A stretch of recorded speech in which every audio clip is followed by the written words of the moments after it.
I didn't wake up planning to become anyone's fiancé. I woke up planning to become conscious. The sun was rude. My alarm was a tiny metal tyrant. I tripped over my sneakers, introduced my elbow to the doorknob, meet cute, but for pain, and staggered onto the street in a shirt that read, "Yes, I'm fine. I just need coffee." It wasn't a joke. It was a prophecy. It was a cry for help. The plan was simple. Step 1, acquire caffeine. Step 2, become a person. Step 3, crush email like a hero who remembers spreadsheets can't actually kill you. The cafe on my corner is called Been There, Done That, which is either a pun or a cry for help too. It's the kind of place with a handmade chalkboard menu that changes every 30 seconds because someone with a PhD in cursive keeps adding swirls. There's a fern in the window that looks like it pays rent. There's a tip jar labeled student loans, help please, and another jar labeled chaotic neutral. I respect options. The bell over the door went pling, like a tiny harp being optimistic. The morning crowd vibrated in place, a symphony of laptop lids and soft rock. The line moved at the speed of iced molasses. I shifted from foot to foot, silently practicing my order like it was a complicated spell. What I planned to say, "Hi, can I get a large oat milk latte, extra hot, with cinnamon on top?" What I said when it was my turn, "Hi, can I get a large oat milk fiancé, I mean latte. Latte. Latte." My mouth betrayed me. I watched the word fiancé leave my lips like a balloon drifting into the atmosphere, carrying my dignity with it. The barista blinked. He had curly hair that refused gravity, a jawline you could measure lumber with, and forearms that suggested he frequently lifted things like, I don't know, espresso machines or emotional baggage. He wore a mustard yellow apron, a constellation of coffee splashes, and a name tag that said, Aiden hot beverage, he/him. Ask me about beans. Aiden smiled with dimples that had health insurance. A large oat milk fiancé? Bold choice. There are few moments in life when your soul steps outside your body to watch the disaster unfold, popcorn in hand. This was one. I took a breath and attempted to reboot. I meant latte. Definitely latte. I do not drink fiancés. That's illegal in at least 3 states. 4, he said, mock solemn. We had a meeting. Behind me, someone snorted. The chalkboard squeaked as cursive PhD added Cardamom Cloud Limited, like a dare. Focus, I told myself. Speak like a person. A large oat milk latte, extra hot, cinnamon dust, please. Aiden pivoted with balletic grace to the espresso machine, which hissed like a dragon doing yoga.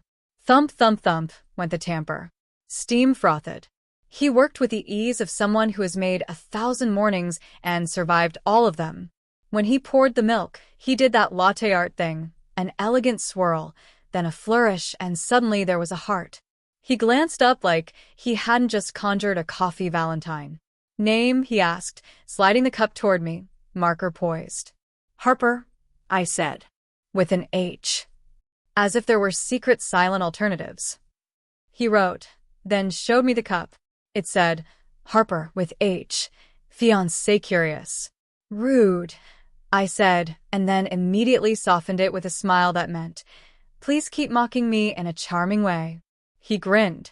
I call it like I hear it. I reached for my wallet. My wallet, however, had entered the witness protection program. I patted pockets, checked my bag. The universe played elevator music.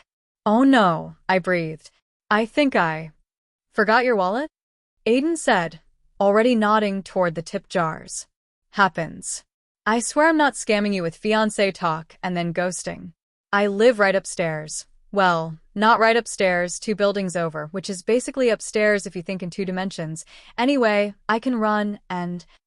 Tell you what, he said, lowering his voice to a conspiratorial purr that smelled like caramel. I will front you this latte, but you have to do one thing for me. Ah. I glanced at the tip jars, the fern, the chalkboard, the yoga dragon machine. Is it mop-related? He leaned closer. Dimples deployed. You have to taste it and tell me if the cinnamon is bossy. Reader, I tasted it. Yes, I'm narrating to you like a novel. I contain multitudes. including a caffeine-fueled tour guide. The latte was perfect, creamy, roasty, cinnamon adding a warm little hat. "It's assertive," I said, "but consensual." Aiden laughed with his whole face. "Put that on a t-shirt." He slid the cup toward me. "Pay me next time, Harper with it." "Thank you," I said, sincerity sneaking past my defenses. "You're a saint. Saint Aiden of the steam wand," he said, sketching a halo in the air. I turned, floating on a cloud of milk and flirtation, and walked directly into a cardboard display of ethically sourced dark chocolate espresso bars. Crash. The bars cascaded like a sugar avalanche. The café inhaled as one. I froze, half buried, clutching my latte like a newborn. Aiden popped around the counter, kneeling to help. "We lose at least 3 displays a week," he whispered. "It's how we keep inventory fresh." "I'm single-handedly improving your turnover," I muttered, then flinched at the word single-handedly. My hands were apparently tired of participating in my self-esteem. We stacked chocolate bricks like we were building a tiny, delicious wall. When we finished, Aiden stood and offered his hand. I took it. Electricity. Or maybe static from my sweater. "Look, I'm romantic, not scientific." "By the way," he said, "we're having a community night this Friday. Latte art throwdown. Live acoustic. People bring their pets sometimes." He smiled like a secret. "You should come." "I'd love to," I said and meant it. "I'll bring my wallet." "And a pet?" "I don't have a pet." "You can borrow mine," he said, then blinked like he hadn't planned to say that out loud. "I mean, I have a cat. She's judgmental. Her name is, not important." "It's very important," I said, hands on hips. "You can't offer a mystery cat." He ran a hand through his curls, sheepish. "Her name is Biscotti." "Of course it is," I said. "Does she crumble under pressure?" "She crumbles everything," he said deadpan. We shared a smile that did a little roller coaster dip. Then the bell pling, Ed, and the line expanded like a slinky, and I took my leave, the cup warm in my hands, the word fiancé paddling lazy circles in my brain like a smug otter. Back in my apartment, I set the latte on the windowsill, saluted the houseplant I had named Sharon, strong-willed, inconsistent, and opened my email. Work had entered DEFCON 0. My boss, Andrea, had sent 16 messages with subjects like gentle reminder and second gentle reminder and gentle but with eyes emoji. I braced myself with a long sip. The cup had a note on the other side, small, like a secret. "Come back soon. A." I ignored the squeal that tried to leap out of my mouth. "We are dignified," I told Sharon. "We do not squeal for messages written on compostable cups." Sharon did not care. I made it to lunch on the fuel of 1 latte and 8 almonds. I was trying to be the kind of person who thinks of almonds as a meal. It's a phase. At exactly 12:42, something thunked against my door. I frowned. Another thunk. I opened the door. A cat walked in. Not just any cat. A cat with the confidence of a CEO and the eyeliner of a rock star. She was gray with cream swirls, like marble cake wearing boots. Her eyes were green enough to photosynthesize. She sashayed to Sharon, sniffed, and whap. Paw to leaf. "Excuse me," I said, offended on Sharon's behalf. The cat ignored me, leapt onto the windowsill, and then lapped at my latte. "Hey." "That is not for you." I rushed over, scooping the cup away. Cinnamon foam decorated her whiskers like a mustache. She licked her face, delighted. "Okay, ma'am, boundaries." She sat, wrapped her tail around her paws, and looked at me like I had interrupted her TED Talk. I peered into the hallway. Empty, except for Mrs. Podolsky's floral doormat and a faint smell of meatballs because she cooks like she's feeding the Polish army. No note. No basket. Just cat. "Are you Biscotti?" I asked suspiciously. Silence. She blinked slow, queenly. "Did Aiden send you?" I tried again like this was Victorian courtship, and animals were messengers. A jingling approached from the stairwell. I turned to see my neighbor Trevor, the kind of man who attends music festivals for the vibes, wearing a kimono and Crocs. In his arms, He cradled a cat carrier. Empty. Dude, he breathed, then noticed I am not, in fact, a dude. Didette, sorry, Harper. Have you seen a gray cat? My cousin's friend's ex needed me to foster her for like a vibe cycle, but I put the carrier down to answer a text and she ghosted. He saw my windowsill. He saw the cat. He lit up. There she is. Little nomad. The cat looked at Trevor the way I look at taxes. Then she looked at me like I was the last lifeboat on the Titanic. I folded my arms, pretending to be stern and not melting into a puddle. She tried to steal my latte. Trevor nodded, serious. She has boundary issues. But she's really good at listening to lo-fi. Whose cat is she, actually? I asked. Unclear, Trevor said mystically. She appeared at the community garden last week, and now she is an entity. The cat meowed, one syllable, clear as Harper. I know it wasn't actually my name, but if you'd been there, you'd have agreed. It was my name. Trevor wiggled the carrier. The cat did not move. Trevor wiggled again. Come on, little vibe. Nothing. I crouched to cat height. Hey, I said softly. I can get you more foam. Cinnamon forward. Very consensual. The cat stood, stepped delicately into my lap, and, this is important, did not step into the carrier. Trevor's face rearranged itself into understanding. Ah. She has chosen you. What? I said, panicking, flattered, honored, panicking again. It's very spiritual, he said gravely. Cats assign humans. It's like Hogwarts, but with fewer scarves. I can't keep her, I said, word shuffling again. I have responsibilities. I have to plant. The cat placed one paw on my chest and began to purr like a distant motorcycle. Okay, I whispered. The purr deepened. Okay. Trevor beamed. I'll drop off some kibble later. Her name was listed as, hold on. He checked his phone, scrolling through a text thread labeled Herb Garden Soul's Herb. It was like Lila? Latte? Some L word. Latte, I said, and the cat looked at me like yes, obviously. Your name is Latte. Trevor gasped. That's synergy. That's fate. I corrected, which is what you call synergy when a cat chooses you after you misorder a fiancé. He left in a trail of patchouli. I locked the door. I looked at the cat. The cat looked at me. We were two creatures, uncertain but caffeinated. All right, Latte. I began, and then my phone buzzed. Unknown number. Did a cat just choose you? Aiden from Bean there. I stared at the screen. Looked at Latte. Latte sneezed in approval. Me. Define choose.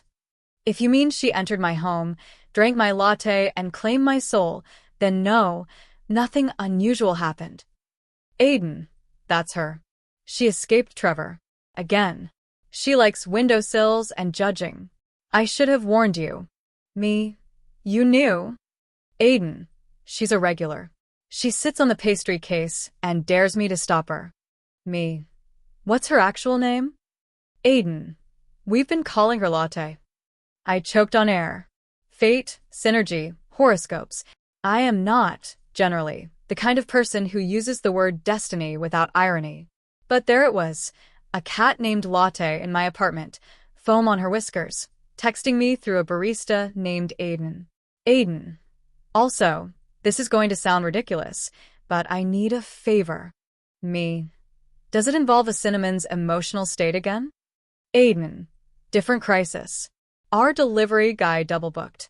I'm short-staffed. Any chance you could help carry in some milk crates? Only if you're free. I'll pay you in coffee, and also money, which I hear is useful. Latte blinked. I looked at my spreadsheet. It looked back at me with the dead fish eyes of bureaucracy. We're going to do something reckless, I told Latte. She did the cat equivalent of a shrug. I texted back. On my way. But if I drop a crate, I get to name the bruise. Aiden. Deal. I'll have Sharpies ready. I threw on a jacket. Latte followed me to the door, then plopped down like a doorman. Stay, I instructed, as if that meant anything. She yawned, exposed tiny vampire teeth, and turned to examine Sharon with malicious intent. I set the latte cup beside the plant like a peace offering. "We'll work on boundaries," I told both of them and left. The street was brisk, all scarves and purpose. The café bell pling, ed me in, and Aiden appeared like a conjured thought. "Harper," he said, my name fizzing like soda in his mouth. "Thank you. You're a lifesaver." "Actually, I'm a spreadsheeter," I said. "But today I'll moonlight as a crate mule." He led me to the back alley where a delivery truck hulkied, beeping its little reverse beeps, which sounded like Morse code for "be patient." We hefted crates together. Oat milk, regular milk, the mysterious alt milk that's made of hope and thistle.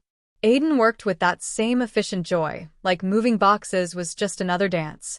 Every time our hands brushed, my brain turned into dial-up internet. "You're good at this," he said.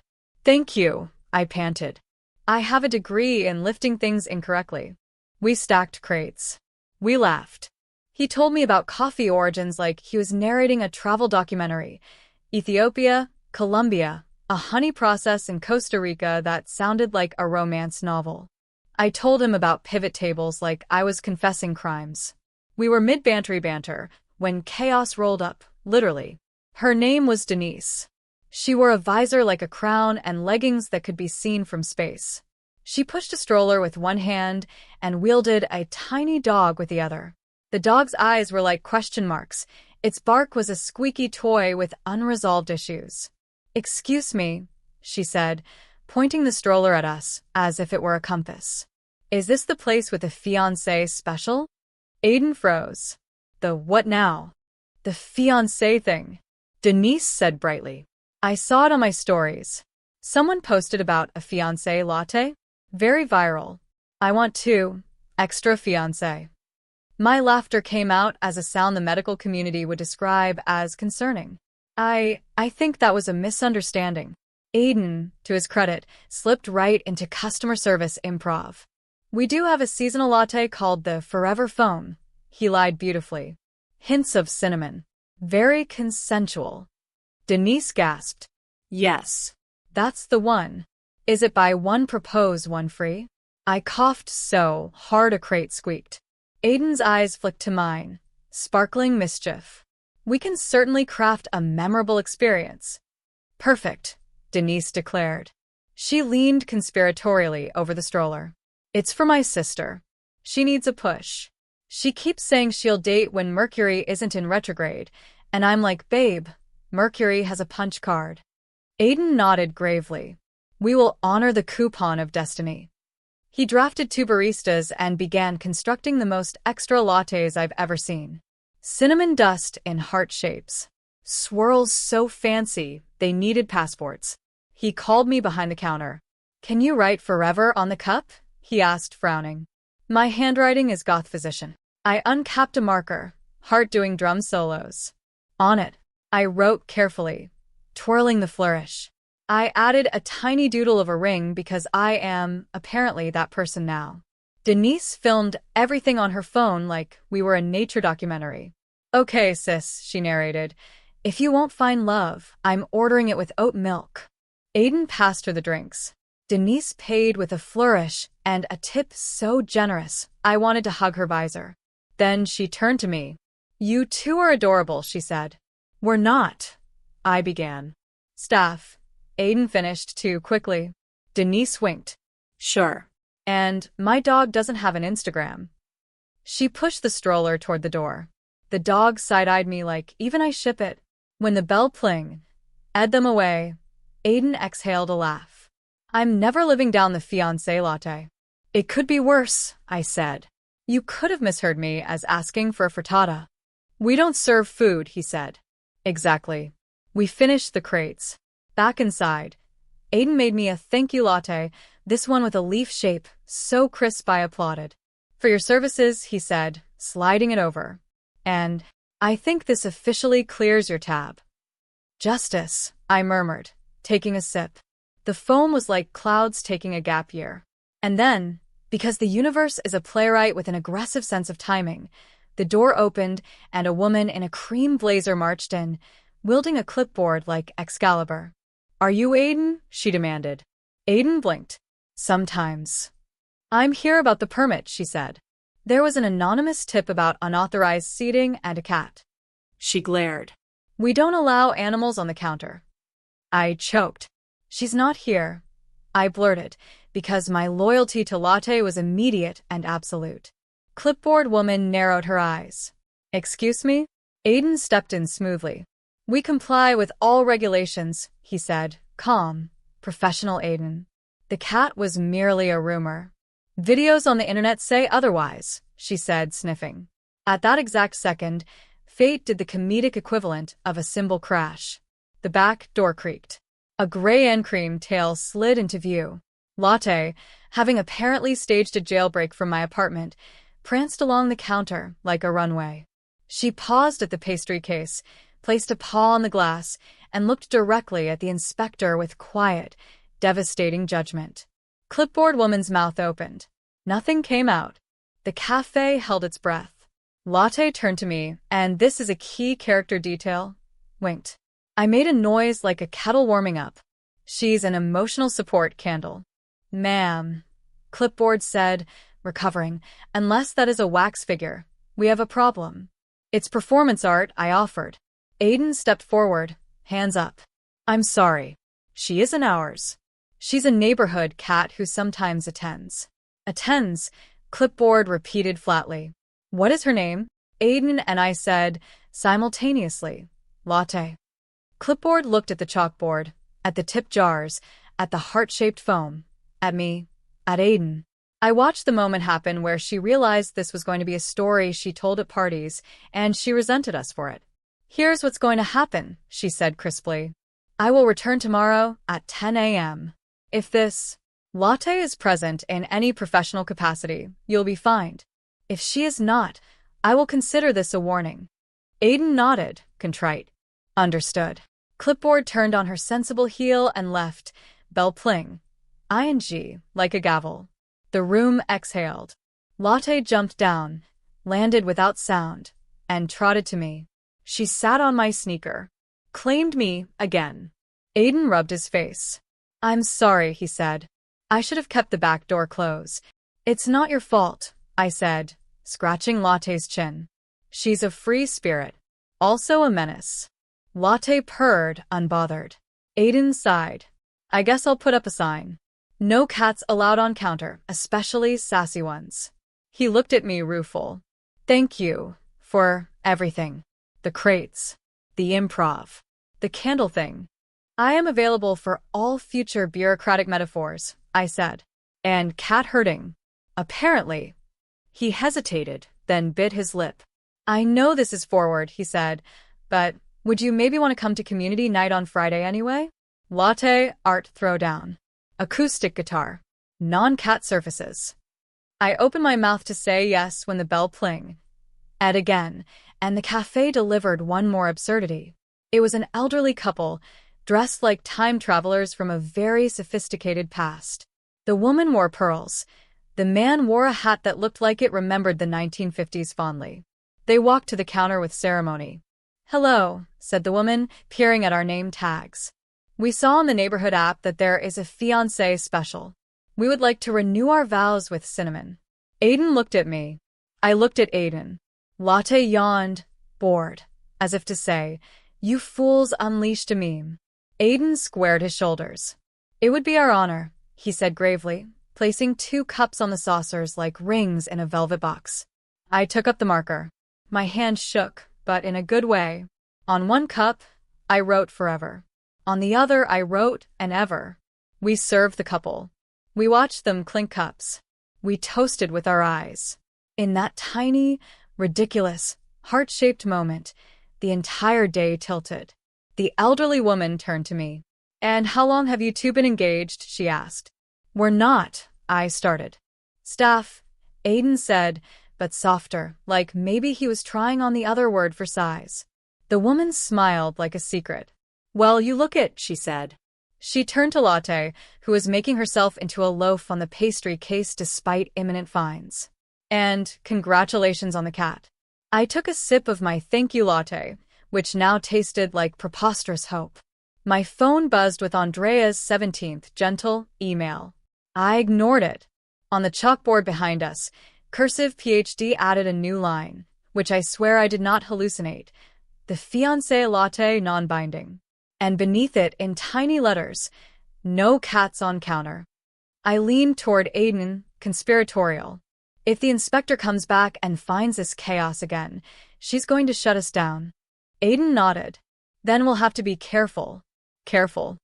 I said, looking at Latte, at the chalkboard, at his dimples. We're doomed. He smiled. See you Friday? Try and stop me, I said. Latte yawned and head-butted my ankle like a tiny battering ram. The Bell Pling edition. The elderly couple swayed to the acoustic cover of a song from high school that made everyone in the room nostalgic and a little silly. And this is how it began. I just wanted to buy coffee. I walked out with a cat who chose me, a reputation supported by pastry case evidence, and the very faint, very foolish outline of a fiancé rumor that hadn't happened yet. As endings go, it wasn't one. It was a prelude. The kind that hums under your skin like a secret. Because 2 days later, a video of me, Aiden, and Latte would go viral under the hashtag fiancé, and the internet would accidentally get us engaged. But that's a story for another cup. It's been 6 months since I accidentally proposed to a barista, and honestly, I've stopped questioning the universe. The cafe still has my picture on the wall of accidents, right next to the kid who mistook cocoa powder for hot sauce, and the delivery driver who reverse parked into the sandwich board.